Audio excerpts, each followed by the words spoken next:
Quem esteve aqui domingo passado, viu que nós começamos uma série no domingo retrasado, que é de Jesus para a igreja.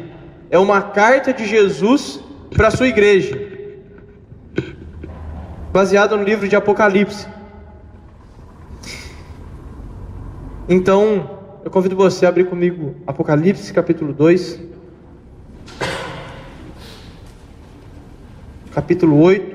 capítulo 2, versículo 8 ao 11. Capítulo 2, versículo do 8 ao 11.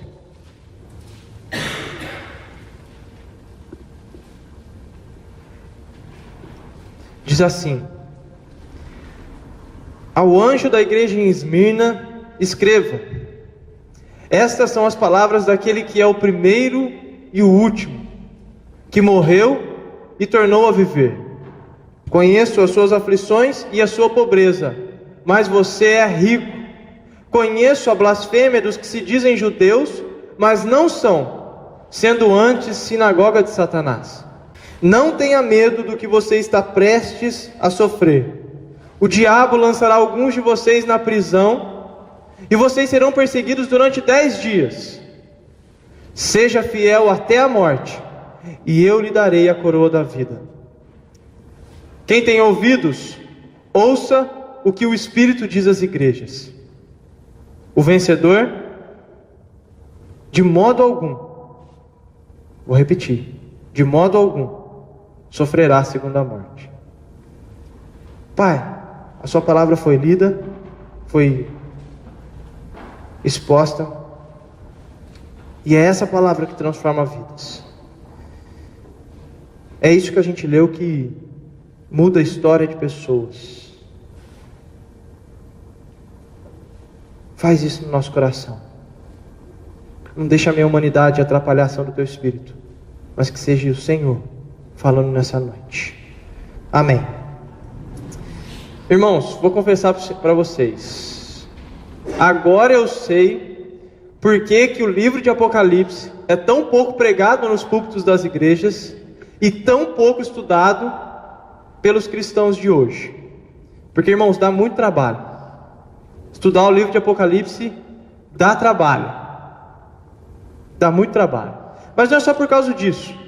Existe uma má interpretação do livro de Apocalipse que gera medo nas pessoas, que gera muita confusão para as pessoas, muitas dúvidas. Mas por outro lado, quando a gente tem uma compreensão correta desse livro, que traz tanto medo para as pessoas, nós somos desafiados a uma coragem, a uma perseverança, a uma radicalidade que é pouco vista na igreja do século 21. Uma igreja que pouco a pouco tem se perdido no mundo pagão. Nessa meditação, a gente vai ser desafiado. Eu tenho sido desafiado. A gente vai ser desafiado a uma esperança viva, a uma esperança que tem nome: Jesus, que no livro de Apocalipse é o Cordeiro, mas ao mesmo tempo é o leão que reina sobre tudo e sobre todos. E para a gente começar, eu queria que a gente pudesse pensar um pouco numa imagem. Uma imagem que remete aos Jogos Olímpicos antigos. Quem está vendo aí? Essa daí é a Marta, jogadora de futebol feminino. Essa foto foi tirada nas Olimpíadas de 2004. E você está vendo o que tem na cabeça dela ali? É uma coroa de flores. De flores não, de folha. E essa coroa de folhas, não de flores. Flores parece enterro, né? Não, essa coroa de folhas, ela é uma premiação dada àqueles que ganhavam alguma medalha. É interessante que em 2004 foi a primeira Olimpíada que teve em Atenas, depois que encerrou 700 anos depois de Cristo. Porque as Olimpíadas, os Jogos Olímpicos eram uma festa pagã. E essa festa pagã era movida a jogos, competições em adoração a Zeus. Então, quando o cristianismo se tornou imperial, eles falaram, não, vamos acabar com esse negócio. Em 2004 foi quando voltou em Atenas. E eles fizeram essa premiação com essa coroa de folhas para relembrar aquele tempo. Porque naquele tempo, o vencedor, por exemplo, de uma maratona, ele não ganhava uma medalha ou um valor em dinheiro. Ele ganhava essa coroa de folhas de louro. Louro que você conhece mesmo, que às vezes você coloca lá na sua comida. Ele era premiado com uma coroa de louro. E quando você vê nas escrituras, você vai herdar a coroa da vida, ele está remetendo a essa coroa, não a coroa de um rei, como a gente está acostumado a pensar. Porque quando a gente fala coroa, a gente já pensa naquela coroa de ouro que os reis têm, alguma coisa assim. Mas quando se fala aqui no texto que a gente leu, que herdarão a coroa da vida, ele está falando dessa coroa. A coroa de alguém que é premiado por ser vencedor. E agora eu vou trazer uma outra imagem, uma maratona. Por ser vencedor de uma maratona. São vários jogos, mas a gente vai se ater numa maratona. A maratona é uma corrida longa, correto? E a gente vai pensar, eu convido você a pensar comigo na maratona da vida, que é uma grande maratona, que eu e você corremos diariamente.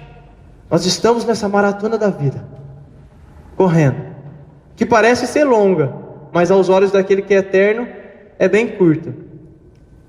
Mas olha o que Paulo diz sobre isso. Todos os que competem nos jogos se submetem a um treinamento rigoroso, para obter uma coroa que logo perece. Mas nós o fazemos para ganhar uma coroa que dura para sempre.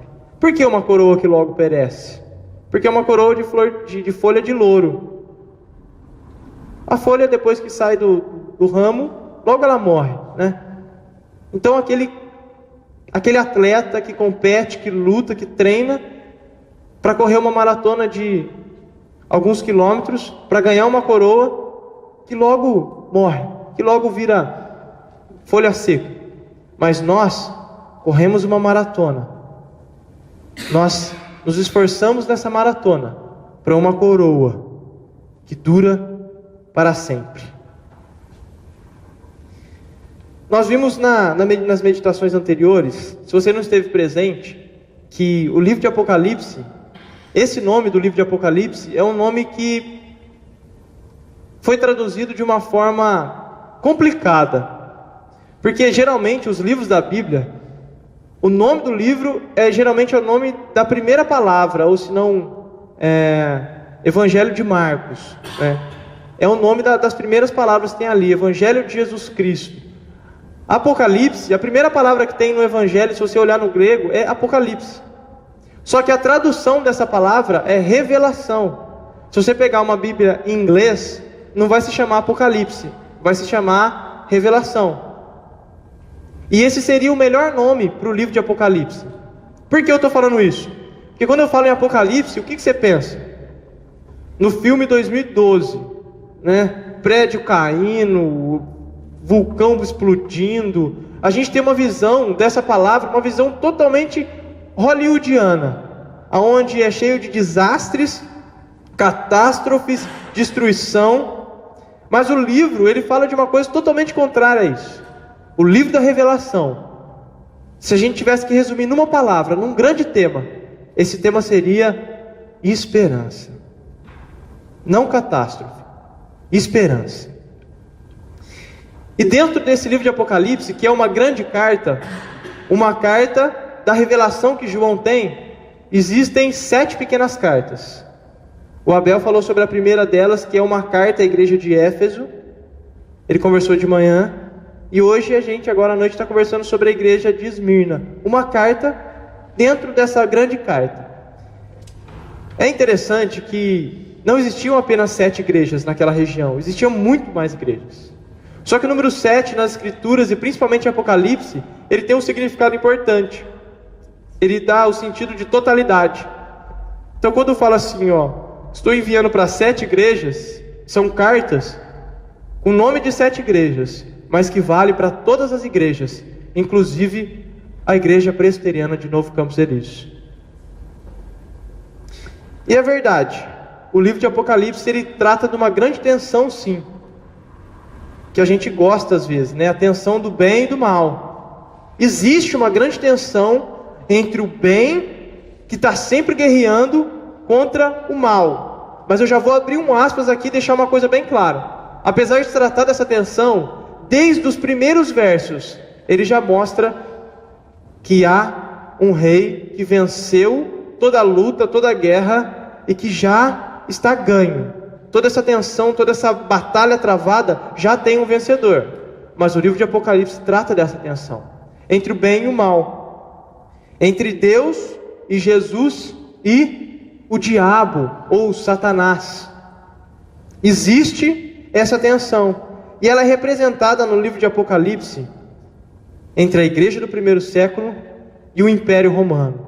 Por quê? Porque a igreja do primeiro século, ela era perseguida pelo Império Romano pelo fato de serem cristãos.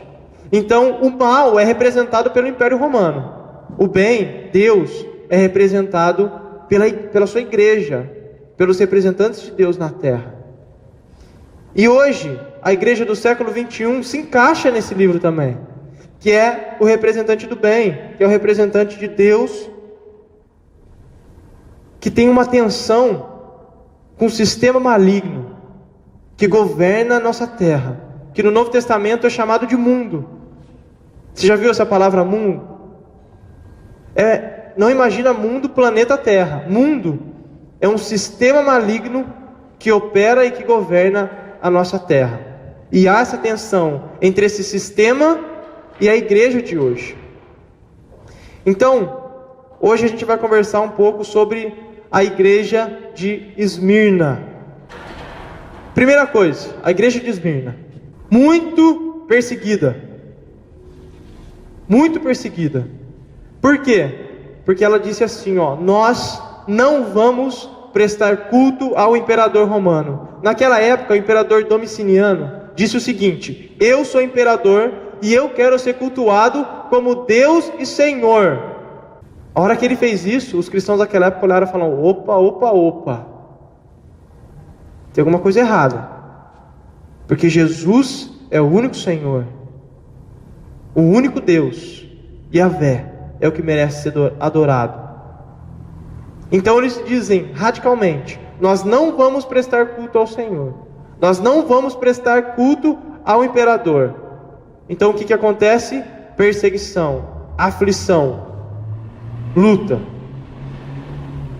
Como eu já disse, a resposta a essa pressão, a resposta da igreja de Esmirna a essa pressão do Império Romano de se vocês não prestarem culto, eu vou matar vocês. Se vocês não prestarem culto a mim, eu vou enforcar vocês, eu vou colocar vocês na prisão, eu vou queimar vocês. A igreja de Esmirna responde: não, nós não vamos prestar culto, porque Jesus é o único Deus, é o único Senhor, e Ele reina sobre nós.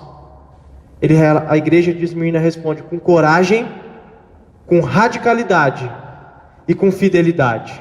Radicalidade porque o imperador não queria que adorasse só ele. Ele falava: vocês podem continuar adorando Jesus de vocês, desde que ele não seja o único rei, porque eu sou o rei, eu sou o governador.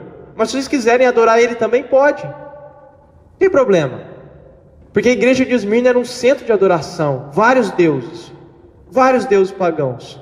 E naquele tempo existia, você podia ser cristão, você podia adorar Zeus, você podia adorar o imperador, você podia fazer o que você quisesse, uma lambança danada. Mas a igreja de Esmirna se coloca radicalmente dizendo assim: não, nós adoramos Jesus, nós servimos a Jesus e Ele reina sobre nós. Por isso sofreram, mas foram fiéis. E aí a gente entende porque que no nosso texto diz sinagoga de Satanás. Quando eu li isso, você ficou meio: o que é isso, sinagoga de Satanás? É porque aqueles cristãos, até em Jerusalém, eram expulsos das sinagogas onde eles estudavam as escrituras. Próprios judeus que cederam à pressão do Estado de Roma expulsavam eles de lá e blasfemavam aqueles cristãos, dizendo eles são blasfemadores, eles estão indo contra o imperador e merecem a morte. Então os próprios judeus se tornaram sinagoga de Satanás, porque começaram a perseguir os próprios judeus. E aí a gente vê também o versículo que diz, não tenha medo do que você está prestes a sofrer. O que diz aí na sua Bíblia? Alguns de vocês serão presos por Satanás, que vai colocar vocês à prova, e vocês sofrerão perseguição durante 10 dias. Quando diz 10 dias, não quer dizer que são 10 dias contados, mas quer dizer que é um tempo curto, e que tem começo, e tem fim. É um curto espaço de tempo, mas que tem começo e que tem fim. Agora, pensando na maratona da vida, pra gente, parece longa. Quando você tem 17 anos, você não vê a hora de fazer 18 para tirar a sua habilitação, né, Vitão? Quando você já está com uns 25, que nem eu, você já fica falando, nossa, eu já vou fazer 25 anos, rapaz. Aí quando você faz 30, você fala, poxa, eu já estou com 30. E assim vai, e parece que o tempo começa a passar mais rápido, não parece? Porque é curto mesmo o tempo, a nossa vida é curta. No piscar de olhos já passou, já foi. Quando a gente é jovem, a gente não entende isso direito. E eu não entendo direito ainda, porque eu ainda sou jovem. Mas é curto. Por isso que tem começo e tem fim. Porque se você viver 80 anos sendo perseguido, esses 80 anos são curtos. É um pequeno espaço de tempo diante da eternidade que você tem com Jesus. É curto ou não é? É um curto espaço de tempo. Mas esses cristãos de Esmirna, eles viviam o verdadeiro evangelho. A igreja de Esmirna, aquela comunidade, vivia o verdadeiro evangelho, porque se mantinham fiéis, porque era uma comunidade radical onde eles estavam, independente do que eles estavam sofrendo. E tinham coragem. Tinham coragem. Eram mortos, mas não adoravam o imperador.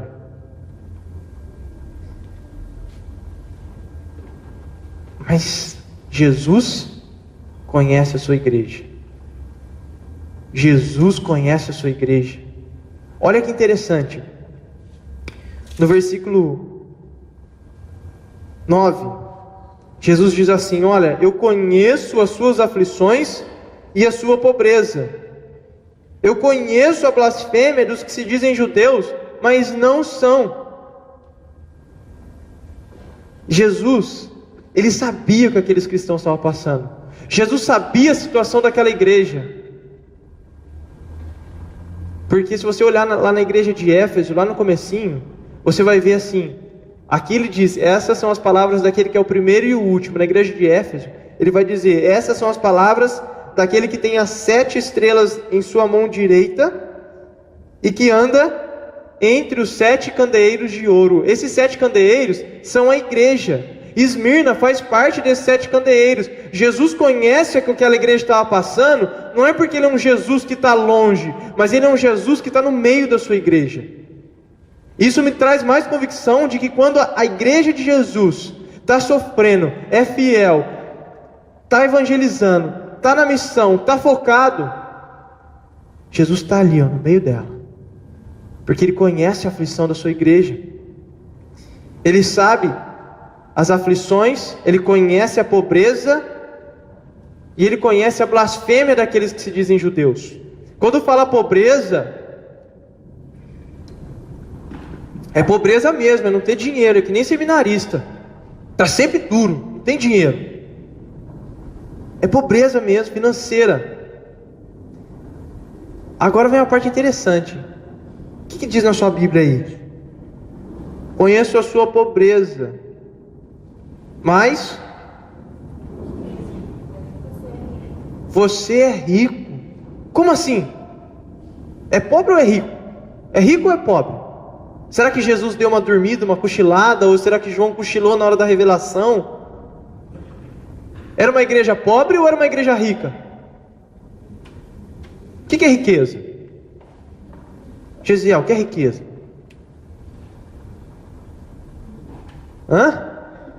Depende. Depende mesmo.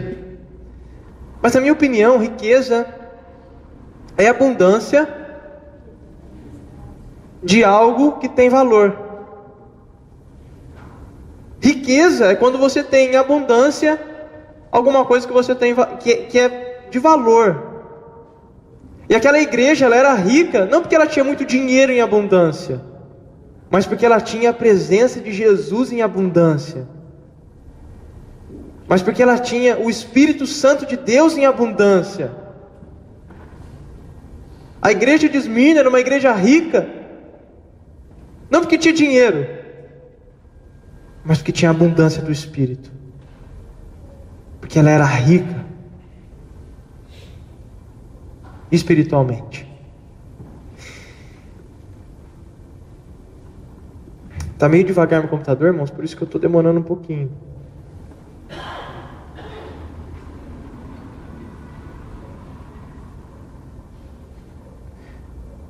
Então, diante dessa igreja, que era pobre de dinheiro, mas era rica, porque estava na missão, porque estava resistindo, porque estava se mantendo fiel, porque estava sendo radical, a instrução de Jesus para essa igreja, sabe qual que é? Não tenha medo. Não tenha medo das prisões, nem das perseguições. Não tenha medo. E seja fiel até a morte. Sabe o que eu penso nisso daqui? Quando a gente olha antes desse slide, quando a gente olha um pouquinho para trás, a gente fala, poxa, a igreja de Esmirna é uma igreja fiel, é uma igreja que merece a bênção de Deus, é uma igreja que merece ser abençoada por Deus, é ou não é? E aí a gente pensa assim, Deus vai abençoar essa igreja, vai acabar com a tribulação dela. Sabe o que acontece? Ele fala assim, não tenha medo, porque está vindo mais. Não tenha medo, porque está vindo mais perseguição. Não tenha medo, porque você vai continuar pobre. E seja fiel até a morte. Quando ele fala até a morte, é porque muitos iam morrer por causa dessa fidelidade. É porque muitas pessoas iam perder famílias por causa dessa fidelidade, dessa radicalidade. E isso me mostra que a palavra de Deus vai sentido contrário ao evangelho triunfalista que é pregado hoje, que você faz a vontade de Deus e você recebe a bênção dele. A bênção dele, sabe o que é? Tranquilidade. Tranquilidade. Abra as escrituras e acha para mim alguém que viveu tranquilamente aí, viveu uma vida boa, sossegado. Não tem, porque a bênção de Deus vem em meio à luta, vem em meio à perseguição. E a bênção dele não é riqueza, é perseguição, porque no meio da perseguição se tem a abundância de Deus. Abundância de Deus. Seja fiel até a morte, porque eu lhe darei a coroa da vida. A igreja de Esmirna era uma igreja que se mantinha fiel na maratona da vida. Aqueles cristãos se mantinham fiel na maratona da vida deles. E se eles se mantessem fiéis, continuando no caminho certo, seguindo Jesus, rumo à cruz, lá no final da sua caminhada, eles iam receber a coroa da vida, que não é uma coroa de ouro, mas uma coroa de folhas de louro, que significa assim: você venceu, porque Cristo venceu por você. Você venceu a coroa da vida que não perece, que é eterna. E isso sim é evangelho de verdade. E a igreja de hoje? O que vocês acham da igreja de hoje? Ontem a gente foi lá na casa da Cláudia, a gente teve um tempo bom lá, né, Ofélio? Um tempo onde a gente conversou e aconteceu um fato interessantíssimo. A gente estava lá e no começo da nossa reunião eu falei, fala um pouquinho da sua semana. Fala um pouquinho como é que foi a sua semana. O pessoal começou a falar. De repente chegou a vez do Jairo. E o Jairo, quantos anos ele tem, Cláudia? O Jairo deve ter uns 9 anos. E todo mundo falou, nossa, essa semana trabalhei demais, né? Foi difícil, mas a gente está aí. O pessoal da faculdade falou, a gente teve prova, né? Toda aquela correria. E o Jairo olhou e falou assim, pôs a mão no rosto. Irmãos, tá duro. 9 anos, irmãos. Tá difícil essa vida. Porque eu tinha que acordar cedo todos os dias para ir para a escola. Todo dia eu acordava 6 horas e agora eu estou de férias. Irmãos, tá difícil essa vida. E colocava a mão assim como se... Eu fiquei com dó dele, eu fui orar com ele depois. Falei, Deus, esse menino está muito tribulado, não é possível. Não é possível. E quando eu olho para a igreja de hoje, a hora que eu estava pensando nisso, eu ia falar outra coisa, mas eu lembrei do Jairo. Sabe por quê? Porque a igreja de hoje não faz nada. Não faz nada. E continua falando, mas tá difícil essa vida de crente. Mas tá duro acordar cedo. Mas tá difícil isso. Tem que ir na igreja, tem que dar oferta, tem que tirar a mão, tem que pôr a mão no bolso. Tá difícil essa vida, tem que ir no culto, tem que evangelizar. Tá difícil, é duro esse negócio de ser crente. Não faz nada. Não faz nada. E tá difícil. E isso me deixa muito preocupado. Sério, porque eu faço parte dessa igreja. Eu faço parte dela. Isso me deixa preocupado. Sabe por quê?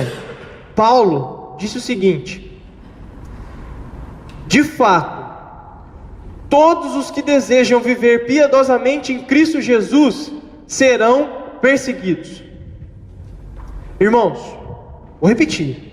De fato, todos os que desejam viver piedosamente no Evangelho serão perseguidos. Você é perseguido? Eu sou perseguido? A comunidade do Campos Elíseos é perseguida? Será que está vivendo piedosamente no Evangelho? Isso é sério. Isso é sério. Você vai me dizer assim, ô Guilherme, você não estudou? Você não viu que isso daí aconteceu há 2000 anos atrás? Hoje a gente não tem um imperador romano que vai matar a gente porque a gente confessa Jesus como nosso Senhor e Rei. Eu estudei sim. E porque eu estudei, eu estou falando para vocês. Sabe por quê? Existe um negócio que é o seguinte: sofrimento e perseguição caminha junto com a fé cristã. Não tem como ser cristão sem ser perseguido e sem estar sofrendo por causa do Evangelho. Por causa do Evangelho. Presta atenção, existe a diferença. Se eu fiquei doente, eu estou sofrendo porque eu estou doente. Meu primo está doente, a gente está sofrendo porque ele está doente. Mas ele está sofrendo por causa do Evangelho? Não, ele ficou doente porque ele está vivo. Todo mundo aqui que está vivo pode ficar doente. Pode sofrer um acidente. Isso daí não é sofrimento por causa do Evangelho. Isso é sofrimento da vida. Sofrimento por causa do Evangelho. Perseguição por causa do Evangelho. Sabe por quê? Existe um negócio que é o seguinte: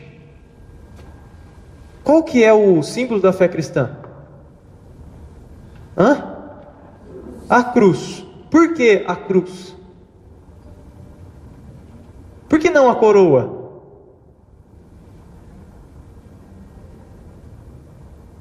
Porque, irmãos, a gente diz que a gente segue Jesus, não segue? O caminho de Jesus foi fácil. Vamos pensar na maratona, vamos voltar para a maratona da vida. Vamos pegar a maratona da vida de Jesus, a vida que ele teve aqui terrena. Eu imagino Jesus correndo a maratona e pedra voando. Uá! E pedra voando para um lado. E gente chutando ele, passando o pé nele, batendo nele. E quando ele chega no final da maratona, em vez dele ganhar uma coroa, sabe o que acontece? Ele é crucificado.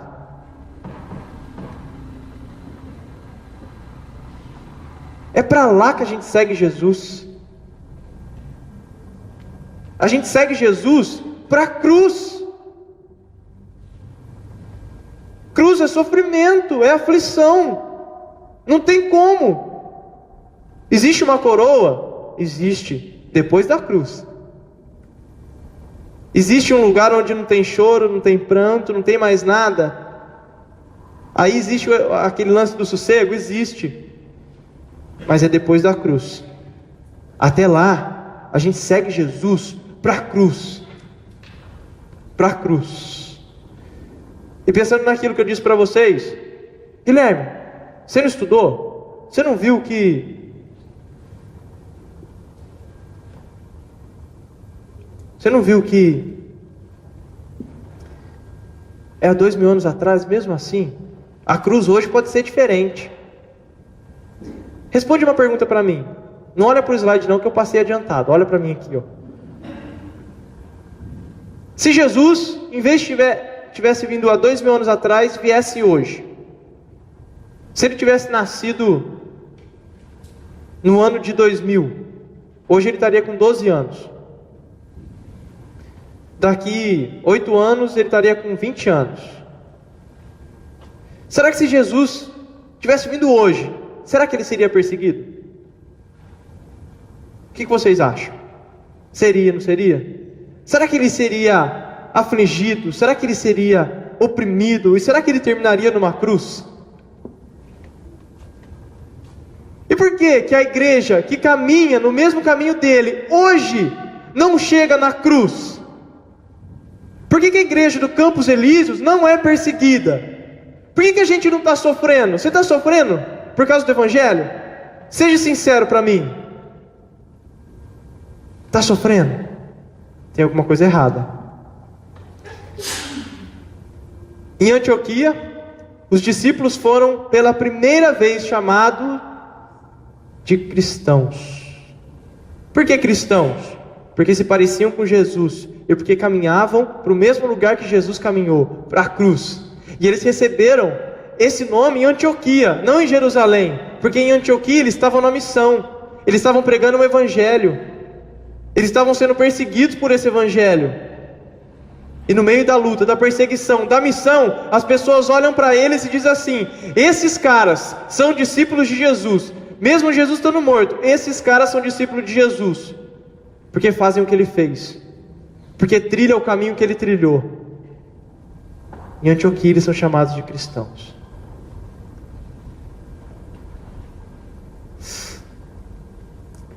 Haverá tribulação. Quer seguir o caminho de Jesus? Quer ser discípulo? Quer bater no peito e dizer assim, ó, eu sou crente? Quer bater no peito e dizer assim, eu sou cristão? Ouve essa. Haverá tribulação. Haverá pobreza. Você será caluniado. Haverá sofrimento. A morte estará sempre presente no seu dia a dia. Ah, Guilherme, haverá tribulação? Haverá. Mas como assim, tribulação? Vai ter tribulação, irmão. Você quer ver uma tribulação? Começa a amar o seu irmão como a você mesmo. Ama o seu irmão do jeito que Jesus mandou você amar. O seu irmão vai começar a te decepcionar. O seu irmão vai começar a pisar na bola com você. E Jesus vai dizer assim para você: perdoa ele de novo. Perdoa ele de novo. Você vai ficar atribulado, tenho certeza. Irmãos, eu quero dar um soco na cara do Diego, mas Jesus diz assim, ó, perdoa ele de novo. Ama ele. Ama ele. Isso é o Evangelho. Haverá pobreza? Irmãos, ser cristão custa dinheiro. Custa dinheiro, tem que pôr a mão no bolso. E às vezes vai causar pobreza, sabe por quê? Sabe aquele seu chefe que fala para você fazer umas coisas no seu trabalho que você sabe que não está certo? Sabe aquelas vezes que você tem no seu trabalho que fazer coisa que você sabe que você não deve fazer? Ser um cristão radical, como os cristãos de Esmirna, é se levantar e dizer assim: eu não vou mais fazer isso. Se quiser me mandar embora, me manda, mas eu não vou fazer isso. Vai custar dinheiro. Quer ver custar dinheiro?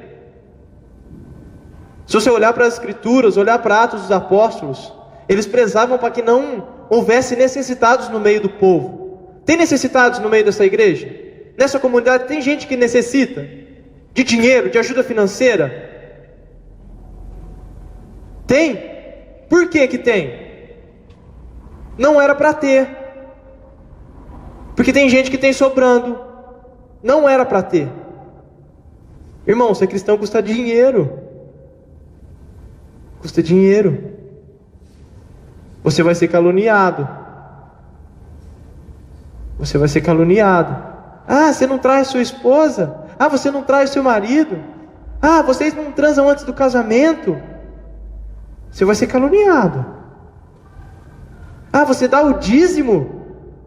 Oh, aquele pastor só quer seu dinheiro. Deixa de ser bobo. Você vai ser caluniado. Quer que eu continue? Será que eu estou desanimando todo mundo de ser cristão? Vai haver sofrimento. De todas as formas. De todas as formas. Vai haver sofrimento. E a morte estará sempre presente. Irmãos, tem gente morrendo por aí. Em países orientais tem gente morrendo por causa do evangelho de verdade, perdendo a vida. Mas como a gente está no Brasil, e quando fala de morte, eu aprendo com Paulo uma coisa. Porque a morte está sempre na vida do cristão, quando Paulo diz assim: olha, meu viver é Cristo. Morrer para mim é lucro. Eu morro todos os dias para mim mesmo, e eu vivo para Jesus. Faço a vontade dele, não a minha mais. A morte tem que estar presente na vida do crente todos os dias, diariamente. Aí sim,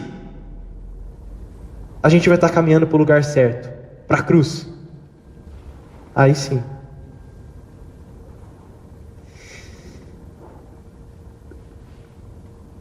Passei de novo. Quando eu falo isso, o que você sente? Seja sincero. Eu sinto medo.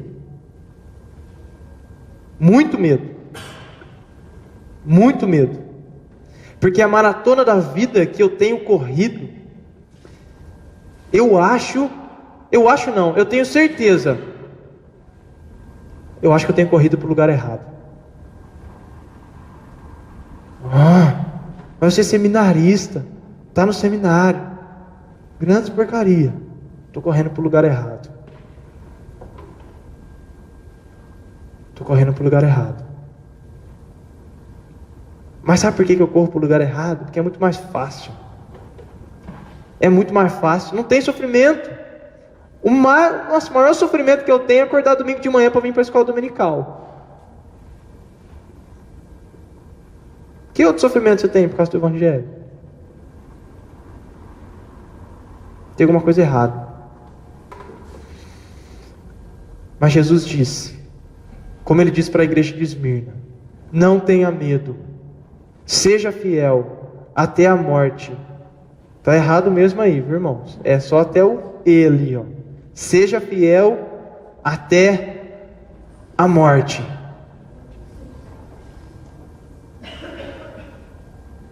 Seja fiel até a morte, e eu lhe darei a coroa da vida.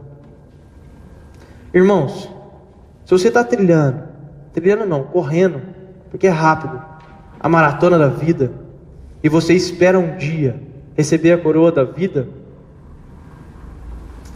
se prepara, porque você precisa de mudança, assim como eu preciso de mudança. Você precisa mudar o rumo. Você precisa de radicalidade. Você precisa de fidelidade ao Senhor. E não esquece dos pontos de trás. Vai ter luta, vai ter sofrimento, porque isso caminha junto. Mas agora, eu queria convidar alguém que abrisse a Bíblia em 1 Coríntios 9, do versículo 25 ao 27. E outra pessoa abrisse 1 Pedro, capítulo 5, versículo 4.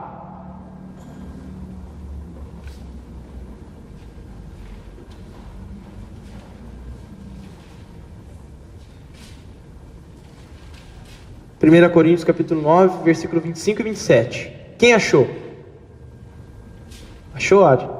Lê pra gente esses 3 versículos. Agora, quem está aberto em 1 Pedro, escuta.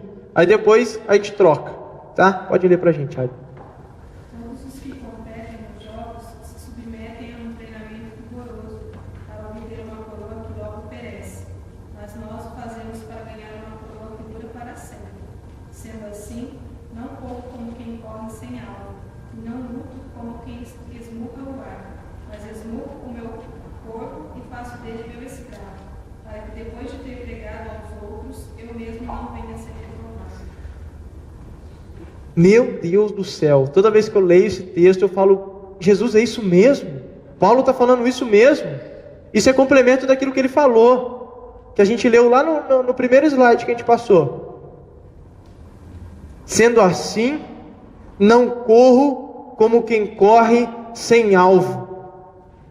Se você está correndo a maratona da sua vida, que não seja para a cruz, que não seja com sofrimento e perseguição, você está correndo sem alvo, sem direção nenhuma, para o nada.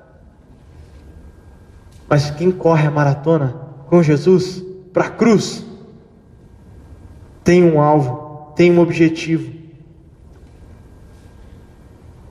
1 Pedro, capítulo 5, versículo 4. Alguém lê, fazendo favor.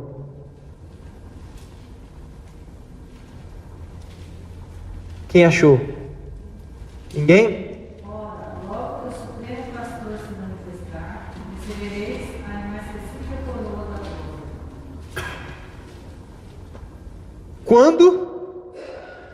Quando que a gente vai receber a coroa da glória? Quando o Supremo Pastor se manifestar. Quando acontecer aquilo que é o primeiro texto que a gente leu de Apocalipse se concretizar. Quando o céu se rasgar e ele descer com poder, majestade e glória para restaurar todas as coisas. Lá a gente vai ter a coroa da vida. Lá a gente vai ter a coroa da glória. Agora é cruz. Agora é cruz. Agora é luta. É sofrimento.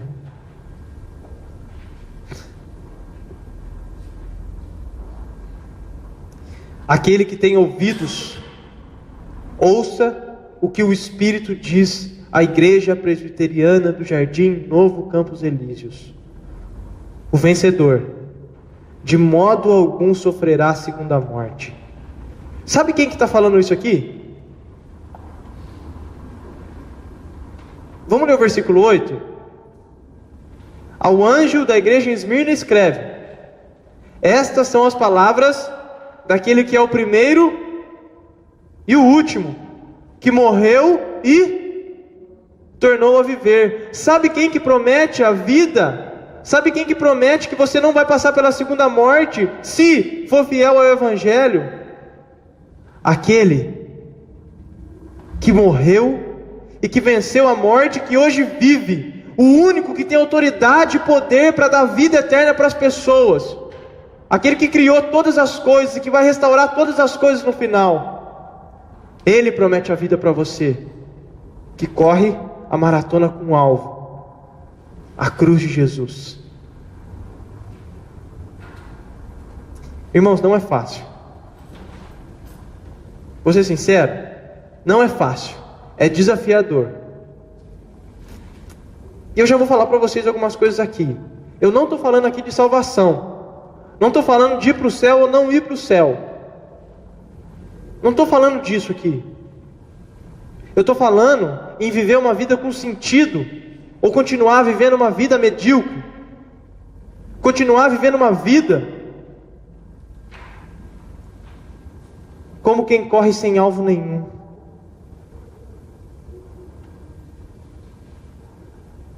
Eu não sei você, mas lá no final da minha vida, quando eu tiver meus 90 anos, vou chegar. Eu vou querer olhar para trás e dizer assim, como Paulo disse lá na carta de Timóteo: completei a carreira, guardei a fé, combati o bom combate, e agora me está reservado o quê? A coroa. Porque eu fiz diferença na vida de pessoas. Porque eu fui usado por Deus para fazer diferença na vida de pessoas. Eu fui usado por Deus para usar o meu dinheiro para o outro. Eu fui usado por Deus para usar o meu tempo para o outro. Eu fui usado por Deus para amar o outro e não amar a mim mesmo. Porque eu fiz parte de uma comunidade que não olha para ela mesma, mas olha para fora. Que sai de dentro de 4 paredes.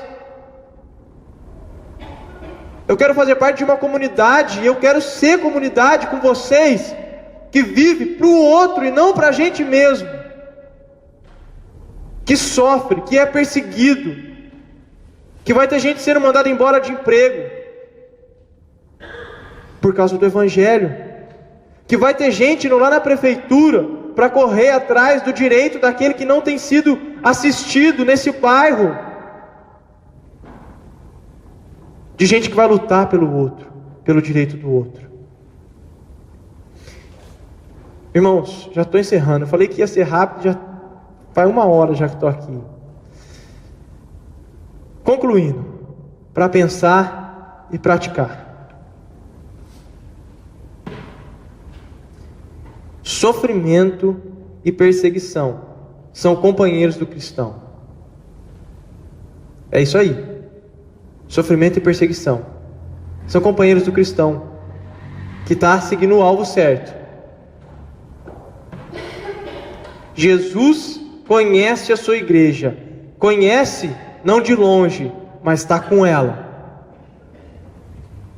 Jesus está com a sua igreja verdadeira. Nossa herança é eterna e futura, não agora. Nossa herança, nosso prêmio, que é dado de graça, porque a gente não merecia ele, mesmo fazendo tudo isso, é futura e é eterna.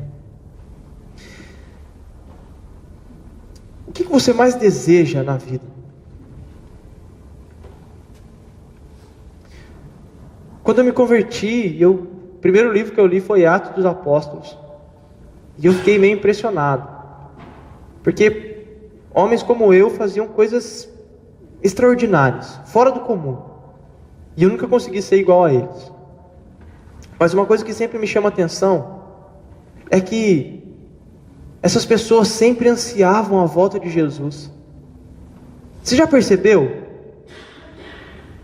Como eles diziam assim: ó, o fim está próximo, o fim está chegando, vem Jesus, Jesus tem que voltar logo. Eles esperavam ansiosamente pela volta de Jesus. Por que eles esperavam ansiosamente a volta de Jesus?